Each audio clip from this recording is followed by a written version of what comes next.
Before we begin, a quick favor. If you've been enjoying the podcast, would you consider leaving a review? It really helps others find this space and join us on their own healing journey.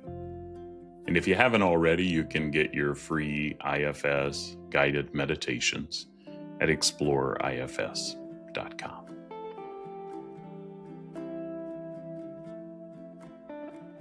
Welcome back to IFS Meditations and Insights. I'm Tim Fortescue, your guide on this journey toward wholeness through the lens of internal family systems. Together, we're creating a space where every part of us can be seen, heard, and welcomed. Today's episode is a little different. I recently invited listeners to submit questions for an Ask Me Anything episode. And if you'd like to send one for future episodes, you can head to my website, exploreifs.com, and click the Ask Me Anything button. Some of the questions were deeply thoughtful, some were very personal, and several of them speak to experiences that many people, I suspect, quietly carry inside. Before we dive in, I want to be clear about something. I'm not a licensed mental health professional. I do have a seminary doctorate, and I'm a board-certified coach and level 2 trained IFS practitioner. IFS is a trauma-informed model, and I've worked with it deeply, studied it, and practiced it deeply in my own life and in my work with others for many years. So what I offer here comes from that place. Not clinical advice, but real experience, careful training, and genuine care for the people asking. Take what's helpful, and if anything here points you toward needing more support, I hope you'll follow that. So today I'm going to respond to a handful of the questions that I received. There's 6 of them. As always, take what resonates, and if something here touches a tender place in you, just notice that gently. And there's no rush. So let's begin.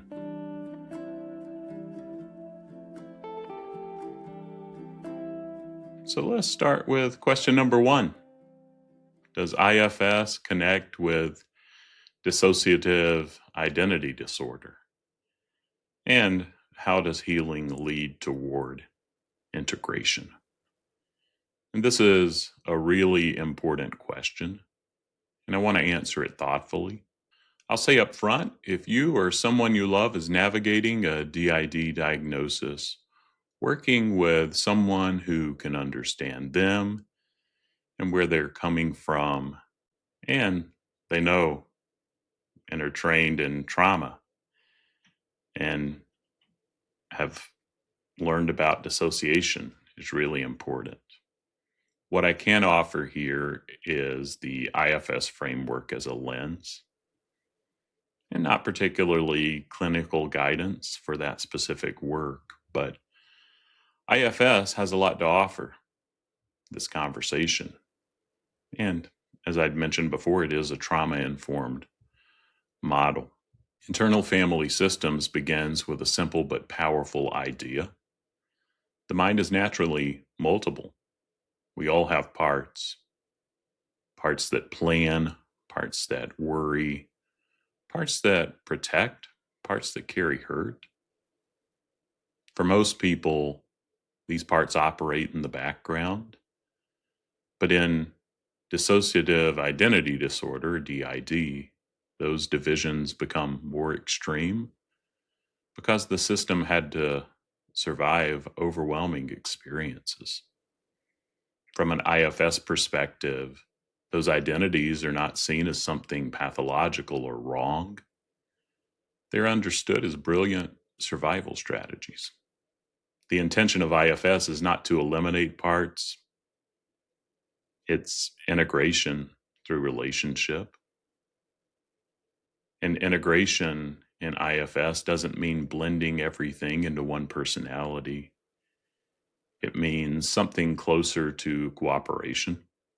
Parts begin to trust the presence of what IFS calls the self, the calm, compassionate, steady center that exists in all of us. When that happens, parts no longer need to stay so separate. They begin to communicate. They share memories. They release burdens. They act more as a team. And slowly, the system becomes more connected and harmonious. So in IFS, we don't push toward forced integration. We build trust, safety, and internal leadership. And when those things grow, integration often happens naturally. Here's question number 2. I feel suicidal sometimes because old trauma resurfaced recently. What should I do? And I want to thank you, all of you. And this is something that I've heard before. If someone asks the question, there's likely others that have the question. And so thanks for trusting this space with something so tender. From an IFS perspective, suicidal thoughts are often coming from firefighters. These are the parts that rush in when pain feels unbearable. Their job is to stop the suffering immediately. Sometimes they do that through distraction, sometimes through substances, sometimes through shutting everything down. And sometimes they begin to believe the only way to stop the pain is to stop the person. But here's what's important to understand about those parts. They're not the enemy. They're responding to something much deeper, exiles, carrying old trauma, shame, abandonment, grief, things that never got witnessed, things that still feel too big to hold alone. The firefighter isn't trying to end your life, it's trying to end the pain. So the healing work becomes not fighting those thoughts, not shaming the part, but slowly turning toward it and saying inside, I see how overwhelmed things are right now. Thank you for trying so hard to protect me. That kind of presence, even a small drop of it, can begin to shift something. And when the pain underneath starts to be witnessed and tended to, the firefighter's job begins to change. Healing trauma almost always requires more than one person, though. So whether that's a therapist, a trusted friend, spiritual community, or something else, we're not meant to do this completely alone. If you're in a place where those supports feel far away, I hope you'll take one small step toward finding one. Question 3. What do you do when a family relationship breaks and the other person refuses repair? This listener shared a heartbreaking situation with a family member, someone they love deeply who has stopped speaking to them. Situations like this touch very deep parts of us. There may be parts that feel rejected, parts that feel misunderstood, parts that want justice, parts that want closure. And one of the hardest truths in relationships is this: repair requires two people. IFS helps us tend to the parts inside us that are hurting. You might gently ask inside, what part of me feels most heartbroken right now? Maybe it's a younger part longing to be loved and believed. Maybe it's a protector who feels angry about the injustice. Maybe it's a grieving part that knows time is short.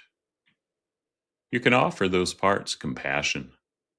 You can write letters you may never send.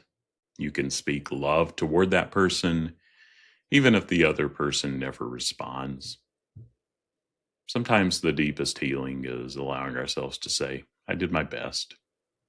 My love was real, and I can still carry that love forward. even when reconciliation doesn't happen. And question number 4, and again, we'll do 6 here, so 2 more after this. If parts are used to being fixed, how do we convince them we're not trying to change them anymore?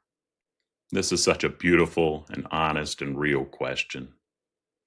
Many of our parts have spent years, sometimes decades, being told they are problems.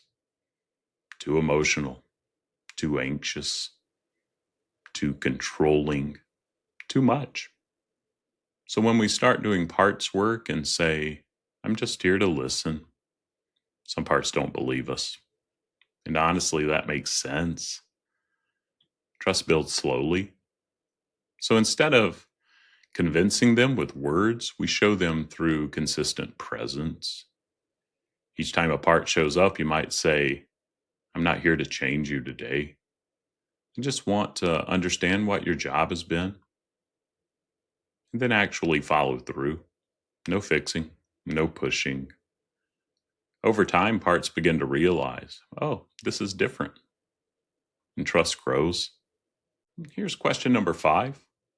When I wake up in the morning, I feel a heavy, dark feeling in my body, maybe shame or guilt. What do I do with that? This is something many people experience. I know I do. Often those morning feelings come from parts that have been waiting quietly overnight. When the mind is still waking up, the protective distractions haven't kicked in yet, and you've got a long to-do list, often, if you're like me. So the body speaks first many times. You mentioned something really important. Instead of pushing it away, you've been sitting with it during the day, and you've noticed it becoming less scary.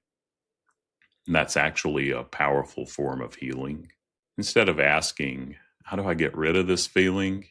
You might ask, what part of me is carrying this? Is it a younger part holding shame? Is it a protector afraid of making mistakes? Is it a memory that never got witnessed? You don't have to solve it immediately. Often the work is simply saying, I notice you're here. You don't have to carry this alone anymore. Some healing begins with nothing more dramatic than that kind of attention. And then this final question was in reference to a meditation I recently did on turning toward exiles. And in that meditation, we turned toward the part, the protector softened, we witnessed the exile, but I didn't go through a full unburdening process. And so this listener asked, kind of, why didn't I do that? And is it possible? And honestly, I was just thinking more in the witnessing, protector softening, and just glancing toward the exile. But yes, there is an unburdening process with that. And sometimes it can even happen spontaneously. But I appreciate your courage for reaching out and noticing, wow, this protector, like if you turn toward it and don't give the invitation to unburden, it can be also, or it can be kind of like exiling it again. And in IFS, there is a formal unburdening process. Just wasn't my intention in that meditation. And we usually move through it carefully and again with protector's permission. But it sounds like this listener had that permission and the unburdening was ready to happen. But sometimes when a part is deeply witnessed with compassion, something also just naturally releases. Tears come, the body softens, and belief shifts. And those can be beautiful moments to witness. But the key question is always capacity and safety. Are protectors okay with what's happening?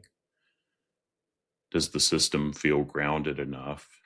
And if protectors are concerned, we slow down, which is why I was taking it slow in that meditation and just turning toward the exile. But if the exile feels truly ready and supported, the system may allow a deeper release. So it's less about following a rigid step-by-step process and more about listening to the system's readiness. And let me just close this Ask Me Anything with a meditation to kind of complete that unburdening process. And if you've got parts and you're listening that are saying, I'm not ready, or I've got questions about this, just kind of witness this process and don't force anything. But we would just pause. And if we've addressed all of the fears or concerns of protectors and they allow us to turn toward that exile, which is often a tender one that has been exiled and pushed down for a long time. And so if we turn toward it, just see how you get a sense of that one being there. Is it close or far away? And how is this part feeling toward you as you witness it?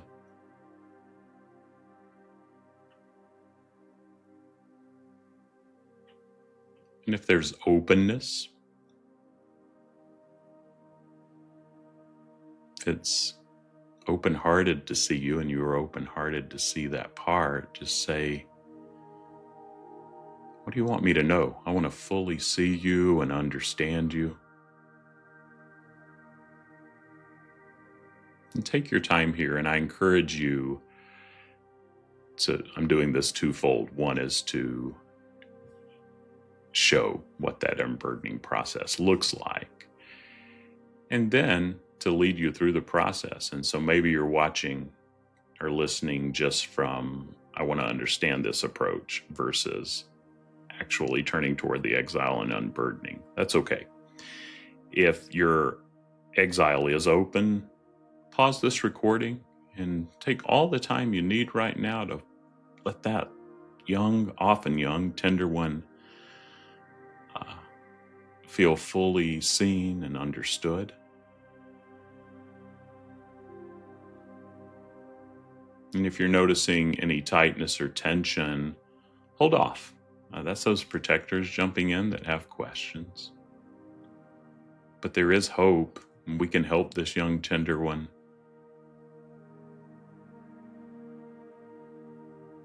Just see if there's more for this part to be fully seen and understood that it has to share. And again, pause and take this slow if you need to. Then when it feels right, see if this young, tender one would like to come and be with you in the present.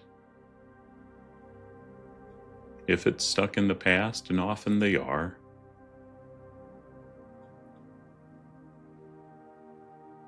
and if it says, I'm already in the present, just acknowledge that. But in kind of a way of reparenting, let that little one just move toward and bring that one into the present. Or if it's already there, move toward, and if it's open to your presence, often they'll come sit on the lap.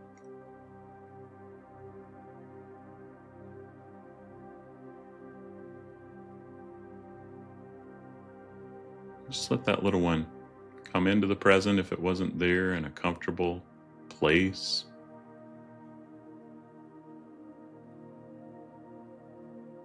And just see if it wants to let go of some things like that burden of shame. I'm not enough.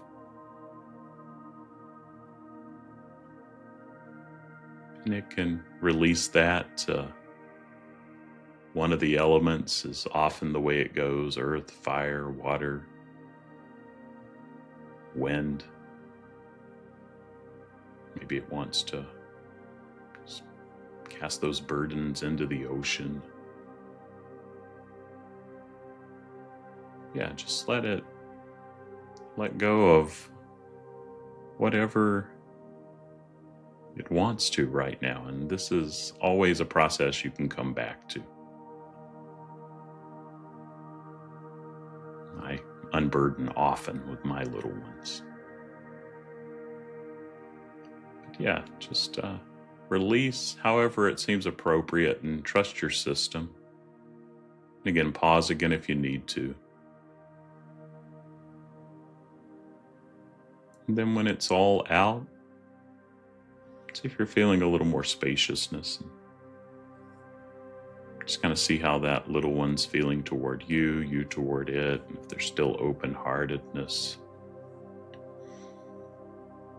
See what you can let in to kind of fill some of that place that shame had taken up, or I'm not enough is taken up. And fill that with belovedness type stuff. Or maybe those seas of connection,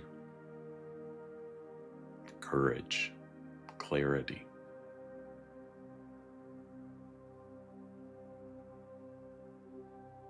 And then take your time there, and if you need to pause, do that. When that's complete, see how that tender one that was exiled is doing.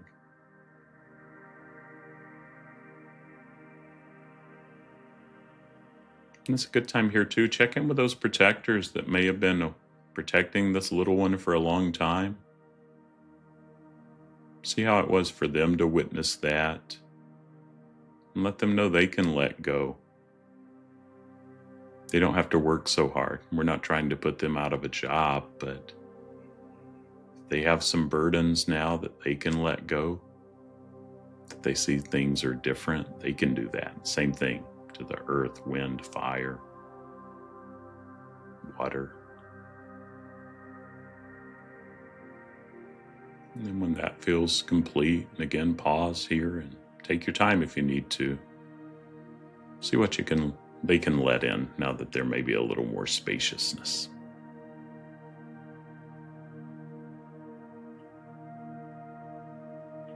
And see if they can see you, you can see them. That young, tender one can see you, you can see that one.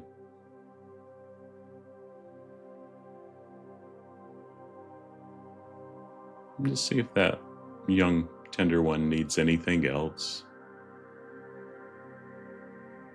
And let it know that you'll be back. And there's a good place to commit to checking in regularly.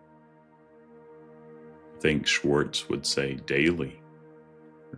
2 weeks or so, because these parts have been pushed down and we want to show up for them now. And so just make a commitment that you can keep to check back in and just thank all these parts, that tender one and the protectors that showed up, for their courage doing that. Send a round of gratitude. And when it feels right, come back to where you are. And so hopefully that brought a little completion to the idea of what we do after we turn toward an exile, and there's an openness to unburden. And so yeah, thanks for your courage in going through that with me. And trust your system. Don't push it. But sometimes when the floodgates are open, go with it too. So thanks for trusting me in that meditation. And thanks for your trust in being here and a part of this podcast community. And I know as I read through these questions, one thing stands out to me. Behind every question is a person trying to understand their inner world with courage. Parts work invites us into a very different relationship with ourselves. Instead of asking, what's wrong with me? We begin asking, who inside me needs attention right now? And often, the moment we ask that question with compassion, something inside relaxes just a little. And sometimes that drop of self is enough.